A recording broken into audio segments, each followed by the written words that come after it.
ایک بچہ تھا، مزدور تھا، ایک بندہ اس کے پاس سے گزرا، اس نے سامان زیادہ اٹھایا ہوا تو اسے اٹھایا نہیں جا رہا تھا، تو اس بندے نے کہا بچے کو، بیٹا اب کیا کر رہے ہو یہاں پہ؟ اس نے کہا میں مزدوری کرتا ہوں، کوئی بندہ آج اس کا سامان اٹھا کے گھر چھوڑ آتا ہوں تو مجھے اس کی مزدوری مل جاتی ہے۔ تو اس بندے نے کہا کہ میرے پاس سامان زیادہ ہے، مجھ سے اٹھایا نہیں جا رہا ہے، تھوڑا سا سامان آپ اٹھا لو، میرے گھر چھوڑ آؤ، تو یہ ہے کہ جو اجرت بنے گی میں آپ کو دے دوں گا۔ اب بچے نے وہ سامان اٹھایا، تھوڑا سا سفر کیا تو نماز کا ٹائم ہو گیا تھا، نماز کا ٹائم ہو گیا۔ اب اس بچے نے کہا بابا جی تھوڑا سا ٹھہریں گے آپ؟ تو میں اللہ کا بلاوا آیا تو میں جا کے سجدہ ہی کر لوں، نماز پڑھ لوں۔ وہ بندہ بڑا متاثر ہوا، یار مزدوری بھی کر رہا ہے اور مجھ سے اپنا اجازت بھی مانگ رہا ہے کہ میں ابھی آپ کا اجیر ہوں، مجھے اجازت ملے تو میں نماز پڑھ لوں جا کے۔ اچھا نماز پڑھنے کے لیے گئے، فرض پڑھے اور فرض پڑھ کے فوراً واپس آ گئے۔ اس بندے نے پوچھا اتنی جلدی نماز پڑھ لی، اتنی جلدی نماز پڑھ لی؟ وہ بچہ کہنے لگا بابا جی میں آپ کا اجیر ہوں، میں نے فرض کی پڑھے ہیں صرف، اگر نفل پڑھنے لگ جاتا تو آپ کہیں یہ نہ سوچتے کہ تھا تو میرا اجیر، میں نے اپنے وقت سے اس کو وقت دی، یہ نفل بھی پڑھتا جا رہا ہے، حالانکہ مجھے شریعت نے اجازت دی ہے اگر میں کسی کا اجیر ہوں تو نفل چھوڑ سکتا ہوں، فرض میرے اوپر لازم ہے، میں فرض پڑھ کے آپ کے پاس آ گیا ہوں۔ اور وہ بندہ سوچنے لگا یار بچہ بڑا قابل ہے، بچہ بڑا نیک ہے۔ اب جیسے ہی گھر پہنچا نا، اس نے اپنی بیوی سے کہا یہ جو بچہ سامان لے کر ہمارے گھر میں آیا ہے نا، یہ بڑا نیک وکار ہے، بڑا خوش بخت بچہ ہے، بڑا نیک آدمی ہے، تو اس کی نا آج ہم مہمان نوازی کرتے ہیں، اس کو ہم نے آج رات اپنے گھر میں رکھنا ہے۔ اب اس بندے نے کہا بھی آج رات آپ ہمارے مہمان بن جائیں، صبح آپ چلے جانا۔ بڑی منت سماجت کے بعد وہ بچہ مان گیا۔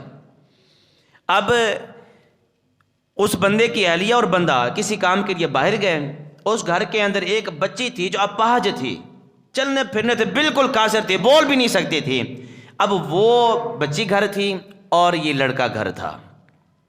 جو واپس آئے نا، کنڈی کھڑکائی اس بچی کے ماں اور باپ نے، تو جو بچی اپاہج تھی جو چل نہیں سکتی تھی بالکل، وہی بچی دوڑی دوڑی آئی اور اس نے کنڈا کھولا، دروازہ کھولا۔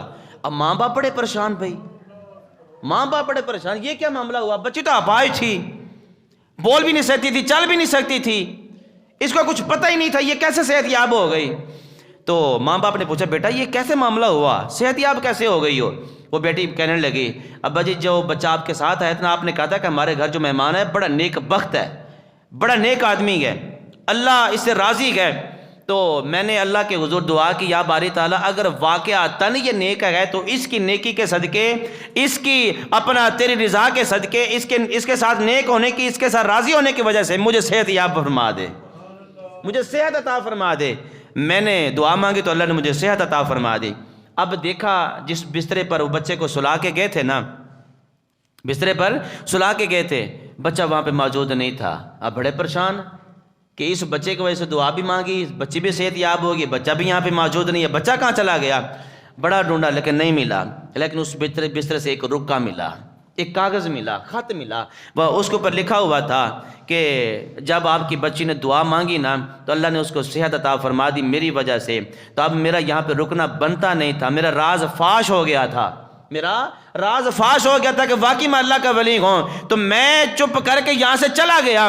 اب جو آپ نے میری سیوا کی اللہ آپ کو جزائے خیر عطا فرمائے۔ کچھ ایسے بھی لوگ ہوتے ہیں جو اپنے آپ کو چھپانے کے لیے لوگوں کی نظروں سے اوجھل ہو جاتے ہیں، لوگوں کے سامنے آنا پسند نہیں کرتے۔ یاد رکھیے رب جس سے راضی ہو پچھلی صف میں بھی کھڑا ہو تو رب اس سے بھی راضی ہو جاتا ہے، جنت اسے عطا فرما دیتا ہے۔ رب جس سے ناراض ہو پہلی صف میں بھی آ کے وہ کھڑا ہو جائے تو اسے رب جنت نہیں عطا فرماتا، رب اسے جنت نہیں عطا فرماتا۔ جو اللہ والے ہوتے ہیں نا وہ اپنے آپ کو چھپا کے رکھتے ہیں، اپنے آپ کو چھپا کے رکھتے ہیں۔ رکا لکھ گیا بھی میرا راز فاش ہو گیا تھا، اب میں آپ کے سامنے نہیں بیٹھ سکتا، یہ میرا رب کا معاملہ تھا، میں نیک ہوں، رب مجھے پسند کرتا ہے، میں رب سے محبت کرتا ہوں۔